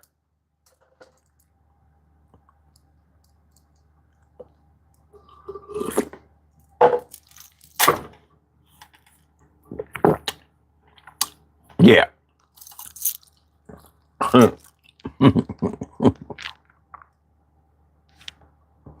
I wasn't going to go ahead, but I'm going to go ahead. When you were little, or maybe even as a grown-up, have you ever spent the night over somebody's house that had an extermination problem? They got bugs. They got mice, rodents. Hey, some people are deathly afraid of mice, deathly afraid of bugs. You know, it could have been when you was younger and you spent the night over your grandmama's house, and unfortunately, grandmama had roaches. You ain't had no roaches at your house, but granny had a bunch of them over your cousin's house, aunt's, uncle's house. They might have had nice shit, nice furniture, and all of that good food, but they also had roaches. Unsafe. There's no way you're gonna live in a crib that don't have no bugs in it and feel safe when you go to a crib that got bugs. Even if you're not scared of the bugs, like, hold on. Bugs ain't supposed to be in the house. Now, this can happen as an adult too.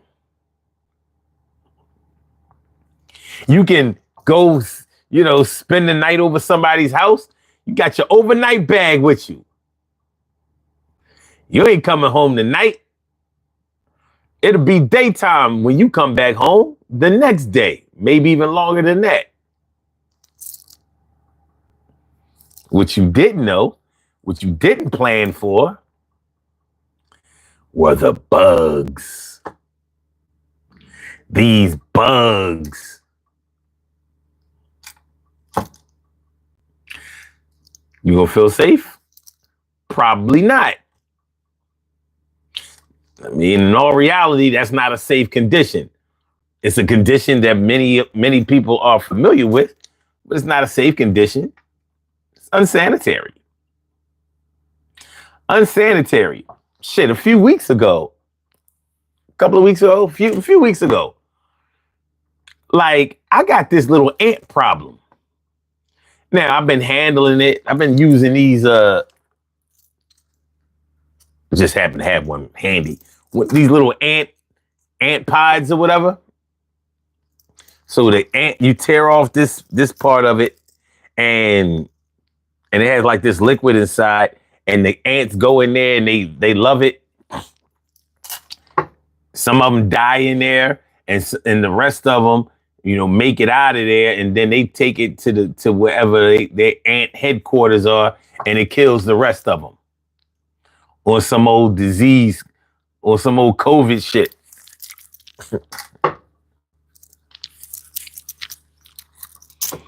Well, one thing about ants is they will find another place that's not poisonous. You know how industrious ants are. So they made it upstairs. I was like, where the fuck is it? Just one day, like, I didn't have, look, before this day, no ants.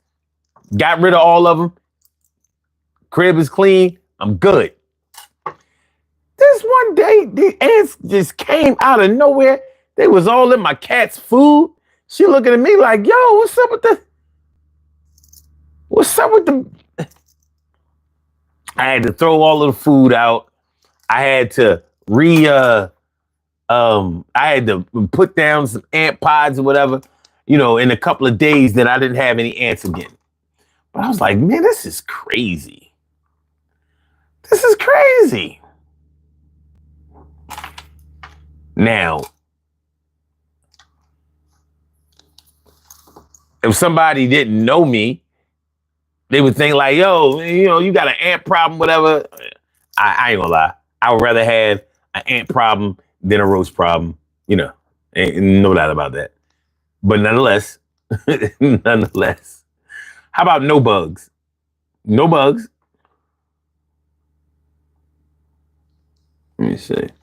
Hold on.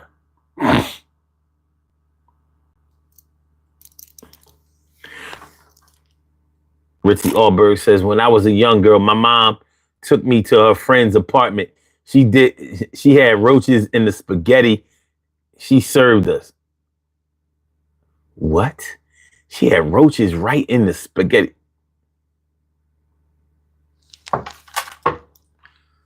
What? Why would anybody?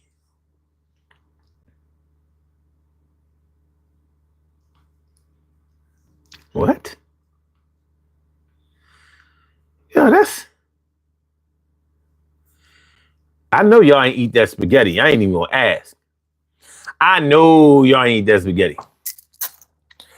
I know that spaghetti was like, it was excuse time. Like, oh, I just ate. You told me that you ain't eat today. I forgot. I'm suffering from dementia.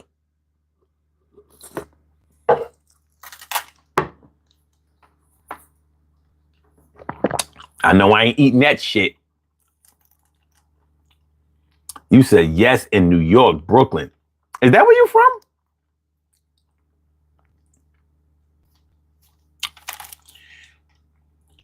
You BK all day? You from New York? I didn't know that. Or are you? You from Jersey?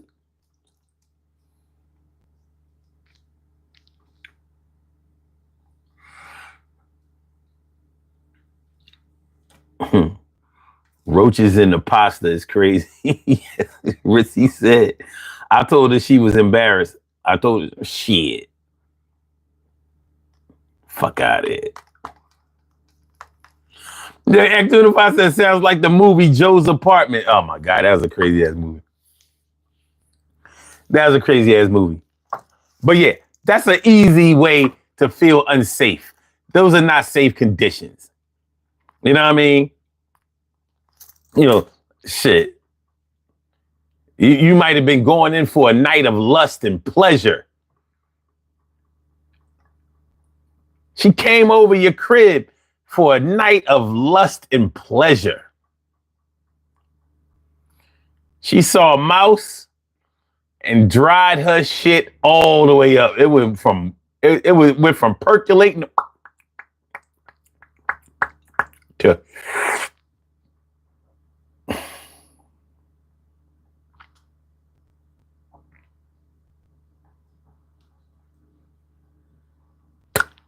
nothing.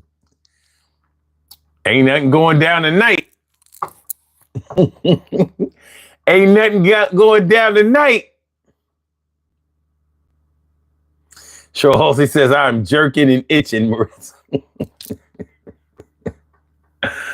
Oh, man. Oh, Jason said, Act 205, apparently Joe's Apartment is a documentary. Lordy. I tell you, boy, one thing I love about doing this show every night is this shit is not the same every night. Every night is something different. That is a fact. Every night, you know what I mean? You just don't know what's going to come out of the bag. You just don't know. Oh, shit. Did I forget to do that? I did. I goofed. Did I? I did. I goofed. I goofed. All right. Oh, well. Get back at it. We about to get on up out of here, y'all. We're going to do these birthday shout outs. First, let's do the results of the poll. Shall we do the results of the poll first? Just, let's do the results of the poll first. All right. The poll question was, which condition do you consider to be the most unsafe? In fear of something physical, 33% considered that to be the most unsafe condition. Interesting. And what's that, 25%? 25% says at war or threat of war. 17% said unpaid bills or mounting debt. And 25% said feeling unloved or unprotected. Ooh. Oh, Ritzy, you from Canada. And y'all traveled all the way to Brooklyn To get roaches in the spaghetti, you could have stayed in Canada and enjoyed the ham.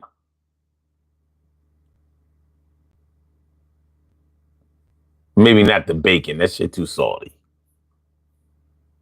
I haven't eaten pork since 1989, but I remember Canadian bacon. I'm like, why is this shit so salty? What's going on? What's going on here? I stopped drinking, but when I did drink, I liked Molson Golden, the beer. That shit was tasty. Molson Golden. It had this, to me, it was like the Canadian Heineken, but I think it tasted better. Molson Golden. Do they still have that shit?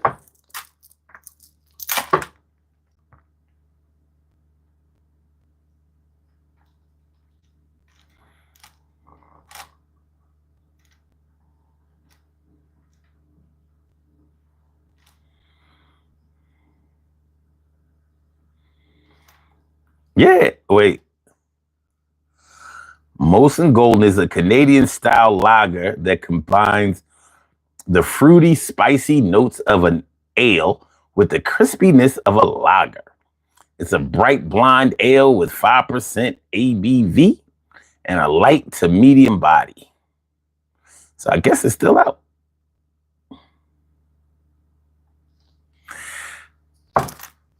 Yeah. All right. I'm from Canada. Yes, but from Boston, Massachusetts, we went to New York. Oh. So you must be like from Montreal. Toronto? Toronto? Toronto. You're obviously not on the west coast of Canada. Or should I say the western side? At least it don't seem like it. You from Manitoba? Saskatchewan? Edmonton? Oh, it is Montreal. Okay. That makes sense. That makes sense. So you from the East Coast. You're definitely from the East Coast. All right, y'all. We have some birthday shout outs to do. Some people were born on this glorious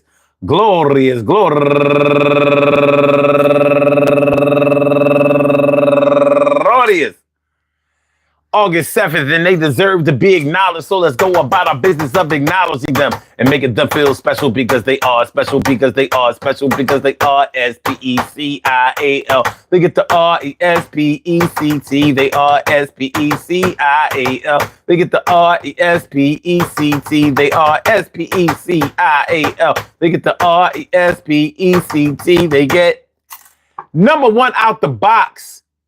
Nicole Jackson, happy birthday to you and Sunshine, and Kim Marshall, Charles Thomas.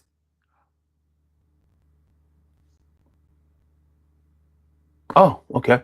Arlena Jackson, Carla Jones. I guess I have to send out a posthumous birthday shout out. This girl named Dion D.A. Carter. That's what she called herself on Facebook. But she passed this year. She passed back in like March. It's crazy. So happy heavenly birthday to you. And Shireen Smith, Lois Moses. And Lois Moses was raising money for Big Picture Alliance. And Yasmin Martin Samuels, and Keisha Rebecca Desir, Ulursi Santos, Michelle Fleming, Mrs. T. Jordan, Ken Jones, and last but not least, my girl Natalie Tadlock. I want to say happy birthday to all of y'all. And I hope that today finds you all a good health, happiness, mind, body, soul, and spirit. And that goes out to each and every person out there born on this glorious.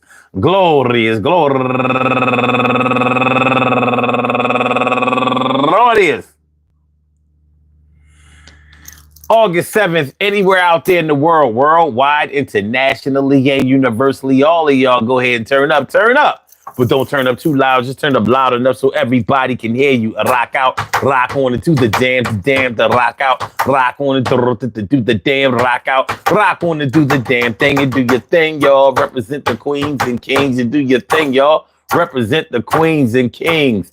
Good things happen to those who wait. Great things happen to those who grind.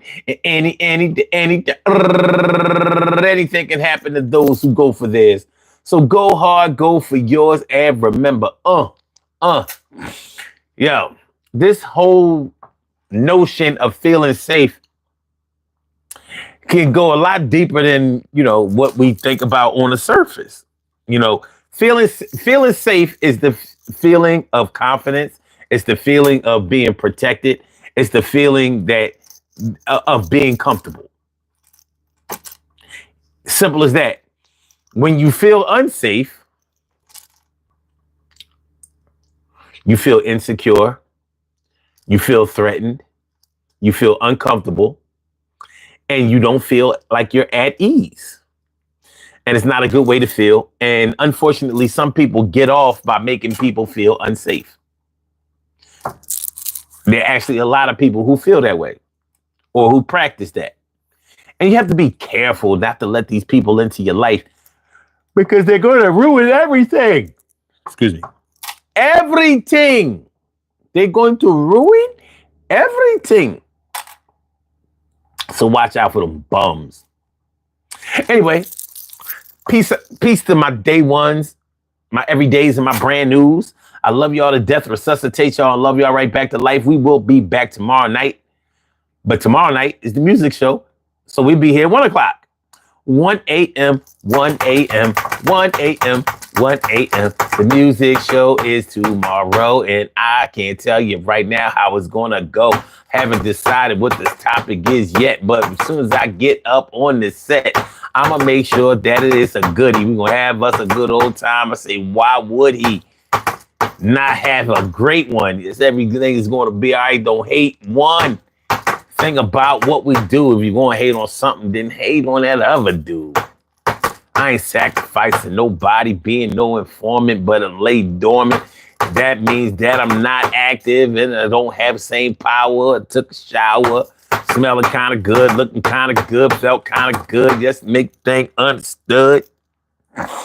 We could keep going, but I'm going to slow it down right now because I'm knowing that my allergies starting to act on up. So I'm going to get the fuck out of this joint for real. Yep. I'm going to holler at y'all tomorrow night, 1 a.m. You know what time it is? Y'all have a good night. Love is love, baby. Peace. Hit the like button, share the show, subscribe to the channel if you haven't subscribed to the channel yet. Please don't forget that. Don't forget that. Holla. 1.